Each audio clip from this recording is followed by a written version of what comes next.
Hello everyone, this is Farooq and you are at Revpanda Live. Welcome to our podcast box at SPC Summit Lisbon and I'm together with Dmitry Starostenkov, CEO of EvenBet Gaming. Dmitry, welcome to the show. It's great to see you here with us. Hello, thank you for having me. It's really appreciated. Thank you so much. Dimitri, I know that you have a very busy schedule, so I saw your booth also here at SPC Summit. The traffic is great. So I would like to start with your impressions here at the event. How is it going so far for you and for EvenBet Gaming? It's going really well. First thing, I was really impressed by yesterday SBC Leaders event. Like it's evolving and also football match. It's like I didn't expect anything like that, to be honest. And I think it's kind of another level for the industry and for our gaming suppliers. So shout out to SBC team. And today, the first day of the show, we're pretty busy. A lot of traffic. Like comparing to the last year, I would say it's more, and we are seeing more people coming. We are having a lot of fruitful meetings. So more all in all, I'm very satisfied with the event. Very good to hear. Last year it was the first time in Lisbon, so I think there were some hiccups. Yeah. But this year I also noticed that it is going much better and the traffic at the booths in general it is much higher. Yeah. And the football match you mentioned yesterday, like it was great to see the football stars that we grew up seeing from our childhood, at least mine. Yeah, exactly. Yeah. And I mean, it's in the gaming industry. It's the first time when the organizers they did it not only for iGaming industry itself, but for the people outside of again industry. Yeah, that's true. The general public also had the opportunity to join, and it was a charity event, so that was great. Dimitri, I'm pretty sure anyone watching us today, they already know you and EvenBet Gaming. But for those who are just meeting you at our show today, I'd like to ask you if you can share your iGaming journey and maybe tell us more about EvenBet Gaming. All right. So I have been doing this for 20 years already. So I am a software engineer by education. So I started this company as a software company, and then we developed our first poker software 20 years ago. We got first clients, and mostly it was for US market because it was booming market for poker this time. Then Black Friday happened. We lost all the clients in the US. We were struggling, and then I would say 2016 poker started growing again, and because thanks to GG Poker guys and all others like Asian market, and yeah, so since this time we are experiencing growth, and especially COVID helped us to increase our players base, our clients. So we are B2B supplier. We supply mostly focusing on poker games, different variations of poker like Texas Hold'em, Omaha, and others, but also multiplayer card games. For example, OK Rummy, that is well known for Turkey, and for example, Tingpati or Rummy for that, which are popular in India. So Dimitri, that's great. I mean, the growth is amazing, and I read it somewhere like you have been with the company over almost a decade, right? At EvenBet Gaming. And in the last 5 years, the company grew 5 times. That's actually such a rapid growth. And I was wondering, as a leader, what did you do to achieve this great success? Because we are talking about a huge growth over there. So can you tell us more on that? I don't consider headcount as greatest success for me as a leader. Ideally I would stay efficient and and make more on the same numbers of people of the team on the same team size, but bigger numbers in revenue and profit and so forth. But I believe for companies, there are times of growth and there are times of efficiency. So, like, if you see that market is growing, if you see that there's tons of opportunities to go to different markets, different geographical areas, it makes sense to increase your production ability and invest into growth.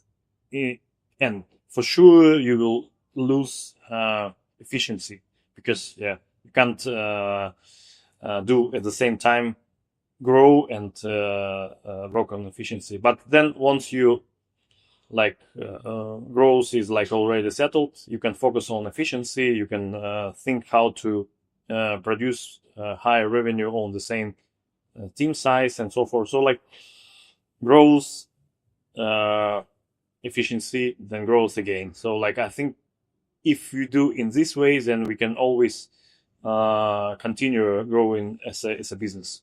I see you. I love what you say. So you want to focus on optimization rather than like becoming a big company with the headcount. You want to do things better and more optimized way, right? Yeah, I'd say we should not forget about each part. So companies which only focus on efficiency, they can't grow, right? Right. Yeah, because they are very focused on saving on each dollar here and there, and they can't think, wide.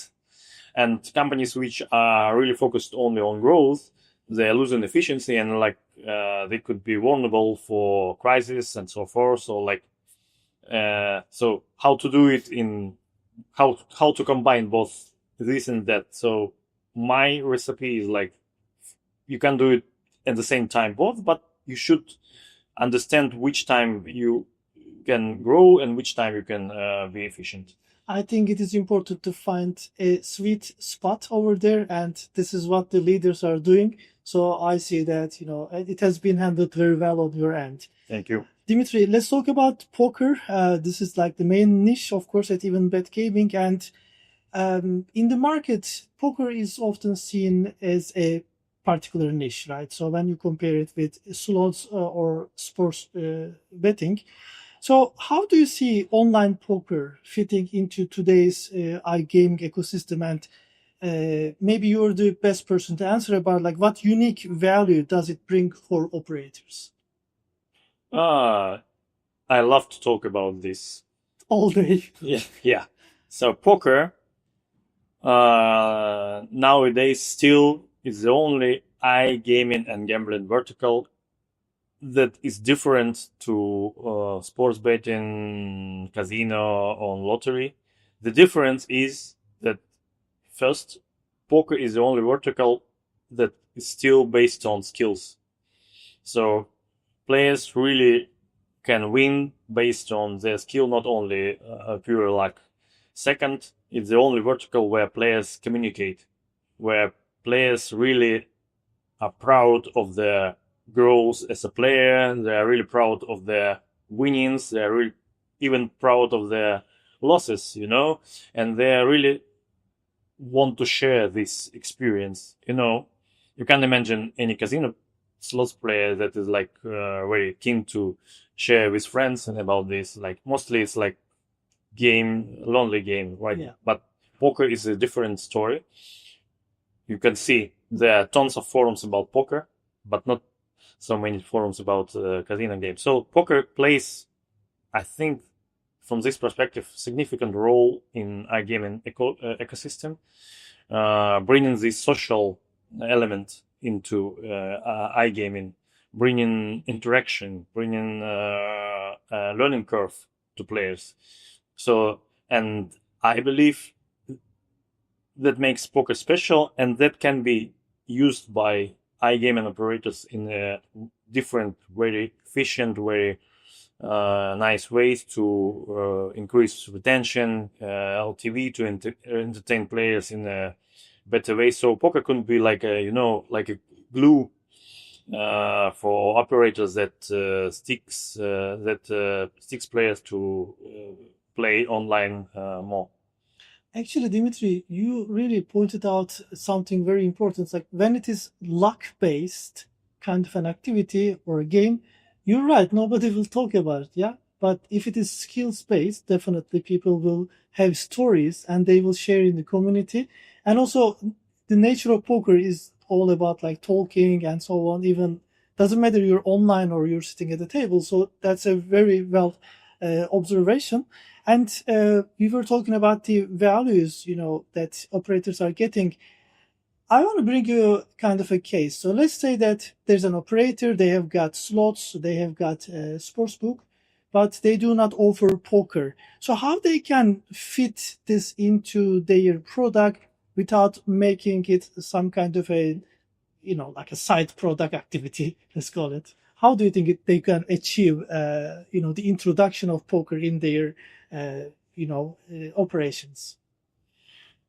I think it depends on the capabilities. Some of the operators, if they have a big enough team, they could build a good poker operation inside their team.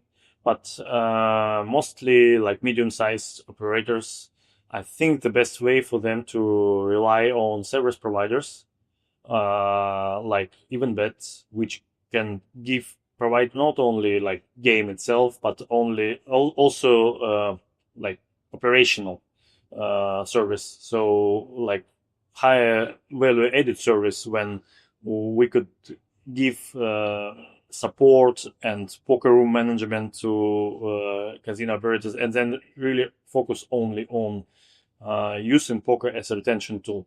I mean that poker is kind of complicated vertical. Yeah, there are good sides, we discussed this, but the downsides of poker is like it's complicated in operation, and it's also like risky because a lot of fraud and so forth, and it's scarce. It could spook many casino operators. But from the other side, either with the journal team or with our service, it could be very. If it's built in the right way, it would be very like basic.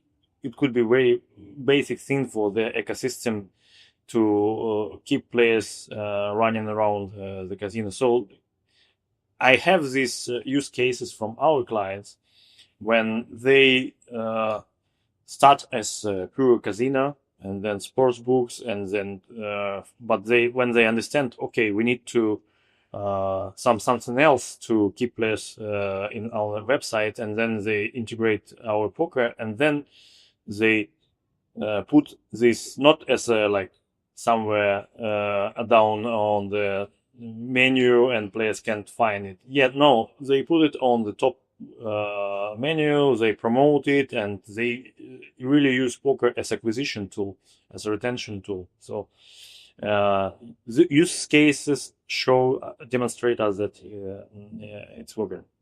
So let's say that you have got an operator, they come to you, to EvenBet Gaming, and they say, look, we'd like to add poker, within our operations. I would like to have it as well. How do you guide them at EvenBet Gaming? So you said that you're not only just providing the game and, leave them. There are more things you do, right, to build that relationship with the operator. Yeah, we call it like managed service, and we try to provide to different operators different levels of this managed service, really dependent on their ambitions and on their needs. Like, for example, we are having client that is like they have zero knowledge in poker and they just want poker. So for those clients, we can provide 100% managed service. We manage all tables, all players, all fraud ourselves. They need only focus on marketing, having promotions, retention tools, and so forth. So like, but for example, there are other casino operators or sportsbook operators, they want to have deeper in poker. They have their own management team, but this management team, they want to focus only on operation itself. They don't want to care about fraud. So we can take this part. We control fraud. We have anti-fraud team on our side, and then they focus only on operational stuff. So like we could tailor-made for each operator in depending on their ambition, specific set of services which fit their needs and their operational situation. I see. So you just make the life easier for iGaming operators who would like to enter the poker vertical. So that's really great. Let's continue with the poker because like I see there's a huge demand in the market for online poker and more operators are actually adopting it. So when it comes to the trends such as gamification, we have got also private tables, right? So we have got some new formats of poker. So which one do you think has the biggest impact when it comes to player engagement? I think let's mention three like areas where we can really impact on retention. First, I think leaderboards, because poker is a competitive game. People love to compete with each other, so it's important for them to understand where they are in this competition, and leaderboards allow them to see it, to visualize it. So different leaderboards depending on rate generated or like how much money they won. It's quite important for players to satisfy this eager to achieve something. Second point is about levels and achievements of some specific statuses and receiving progressive rakeback depending on their statuses. It's also quite important for players because, as we mentioned, poker players like to grow. And sometimes they play poker, they want to get to the next level. So levels and some benefits depending on all these levels play like inevitable role for retention and long-term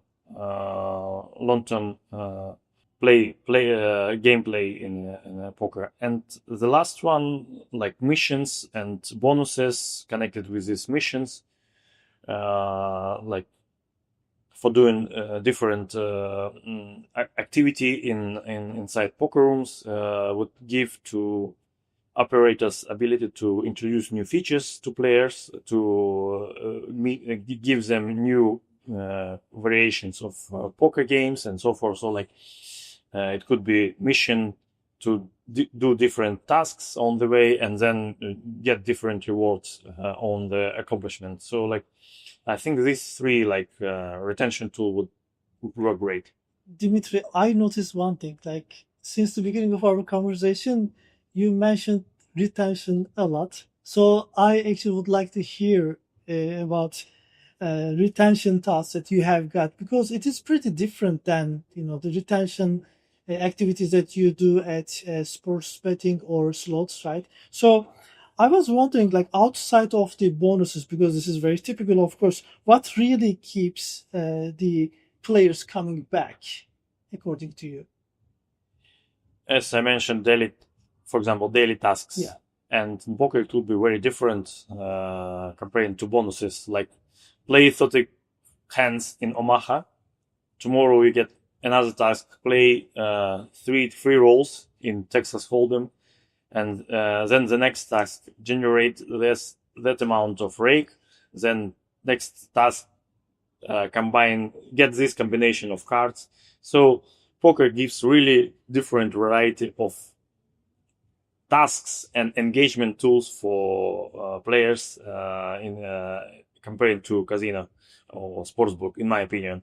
So you can really be inventive, and I see it among our operators how they inventive in entertainment poker players.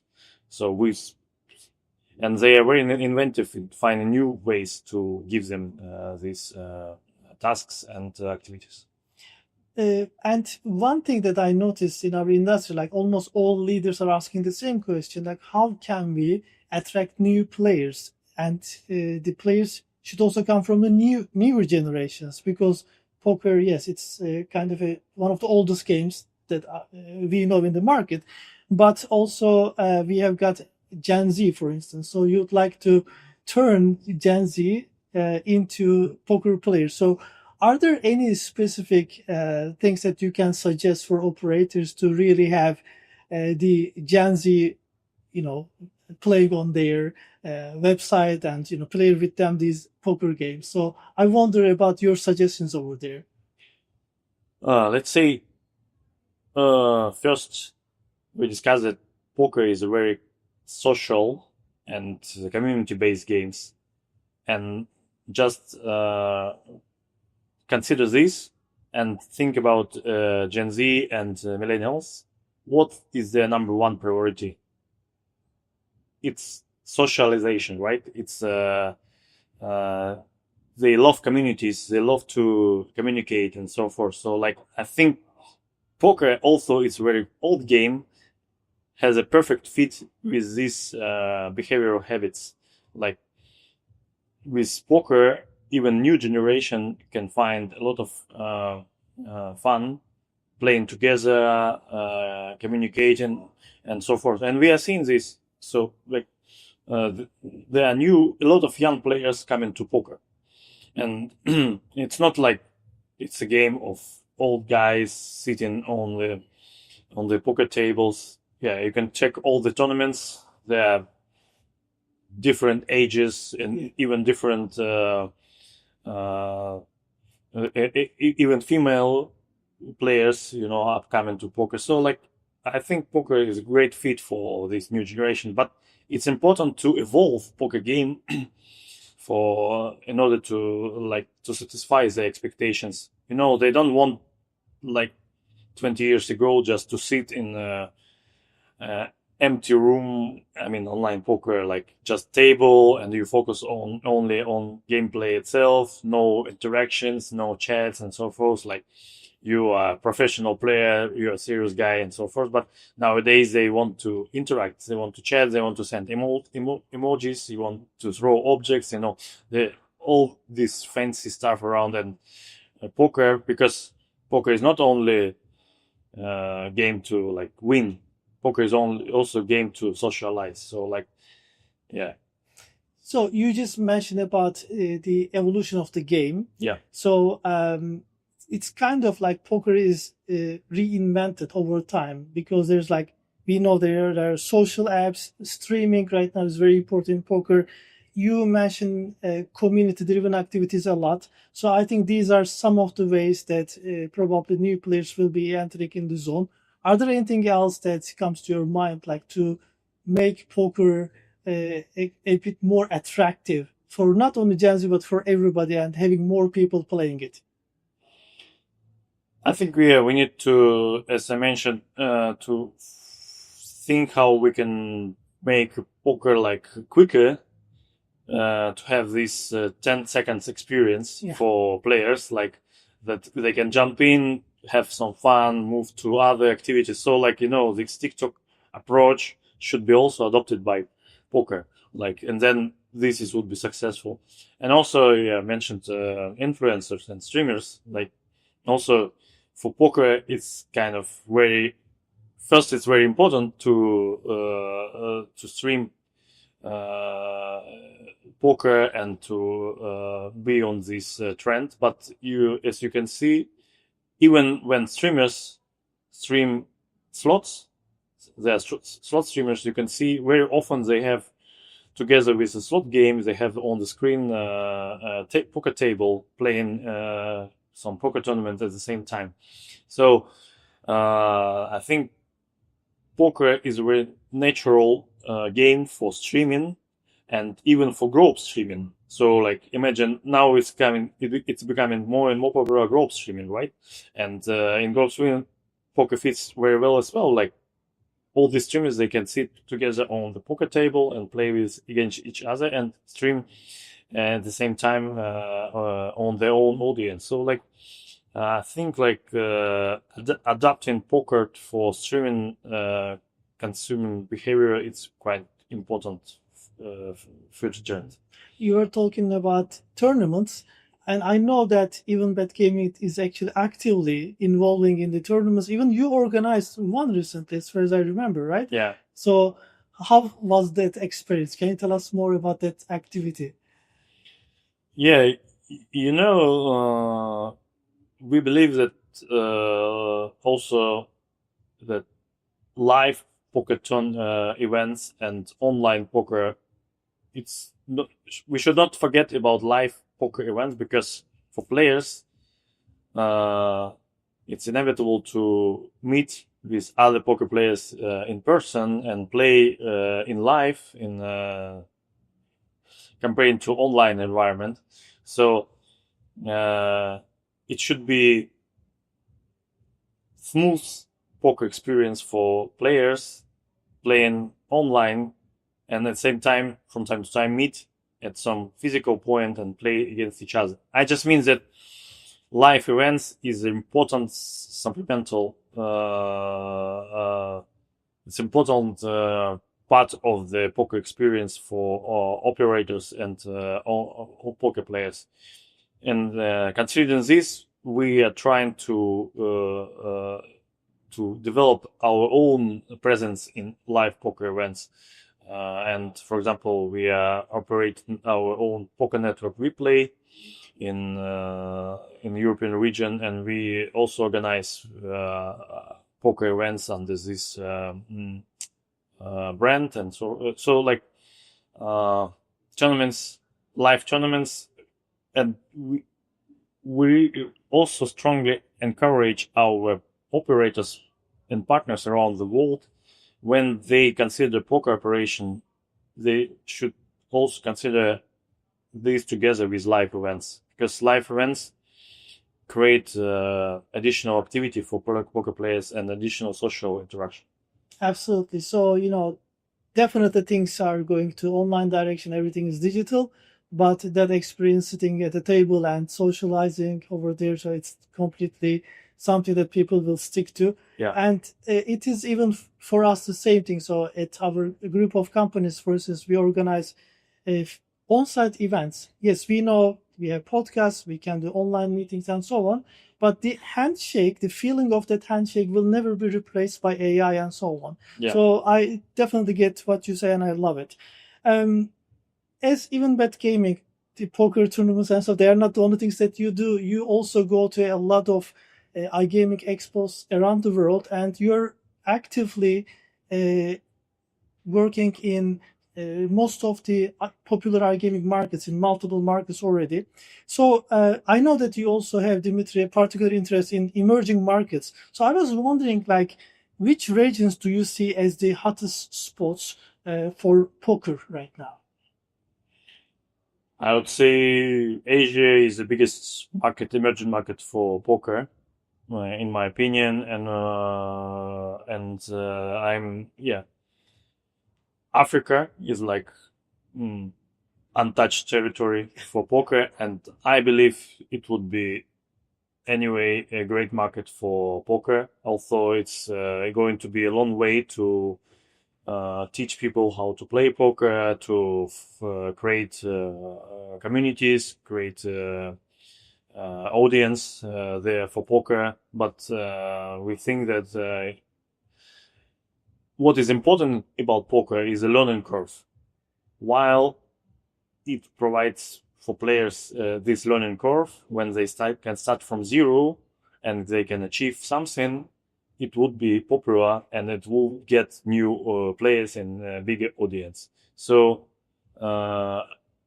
as I said, Africa and Latin America is growing market for poker. So and also like US, don't forget about US, because it's kind of interesting situation. US is the motherland of poker, but still, like, I would say, like, emerging market, because of the regulation restrictions are only now like widening. So let's say like this. So I see poker as it has really huge potential in the US as a market. Absolutely, I definitely agree with Asia. I mean, like, we have got lots of Asian partners, and they really love poker themselves. So it's a great market for poker companies.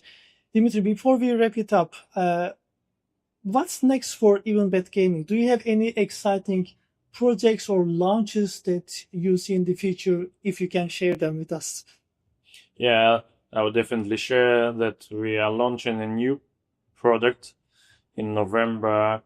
We are targeting specifically sportsbook and casino operators, and we'll will make poker like a bit more lightweight and easier to operate for online operators. And like still, as we discussed, poker is quite challenging vertical and requires a lot of skills and expertise from operators team to work with.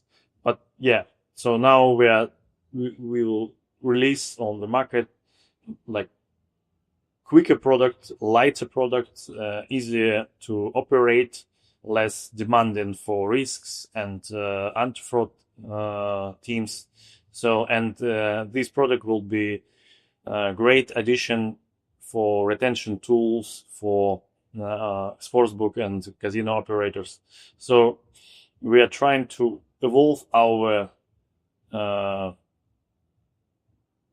offering for the market, so giving to the market different range of poker products for different conditions. I see, Dimitri. I'm very excited. I will be following all these new updates coming up. And for those listeners who would like to learn more about your work and those who would like to stay up to date about EvenBet Gaming, what's the best way to connect with you? The best way to subscribe to our LinkedIn page and subscribe to our newsletters. We are sending every month updates about our product, about achievements we make. So like, I think it's the best way. Yeah, you have got a great newsletter. I'm, Yeah. subscribed to your newsletter and I'm getting all these new updates from you anytime. And they are not only about EvenBet. You also sent some information about the market in general. And I think there will be a trend report is coming up, right? Pretty Yeah. soon this year. Can you tell us about it a bit more? Because I'm very excited to hear on that. It will be third trend report we preparing, when we started, there were no any trend reports on the market. Now there are many trend reports, and we decided to move our trend report a bit earlier, so like to stay a bit on the crowd. So our trend report is based on surveys we are doing during the shows. And based on the answers of respondents, we are building this report about expectations of people or experts from the iGaming industry about business future, about current status, about regulation, about their pain points, so and so forth. So like, and every year we are changing our way to ask people, and we are changing our way to analyze their answers to increase value for from this trend report. So you can expect again something new from this trend report, something different to the what we have done already in the past. So like, I believe it would be very interesting to read and to check. I'm very much looking forward to it, and we'll be sharing it with our audience as well, so they will learn more about the trends that you and your partners see. Dmitry, thank you so much for your time, for joining us today. I found this conversation really inspirational for myself. I learned a lot of things from you today, and I was wondering if you have anything to add for our audience, if you have any message to tell them. I'm not sure. I wish everybody good luck with the last 2 days of the show, like and for the business to grow and with all us to be successful. And thank you again for inviting me to this great podcast. I really enjoyed this. Thank you, Dimitri. I very much appreciate it. Thank you everyone for watching. It was a great conversation today. Stay tuned for our updates and follow us on our social media channels. And I'll see you at the next Revpanda live show.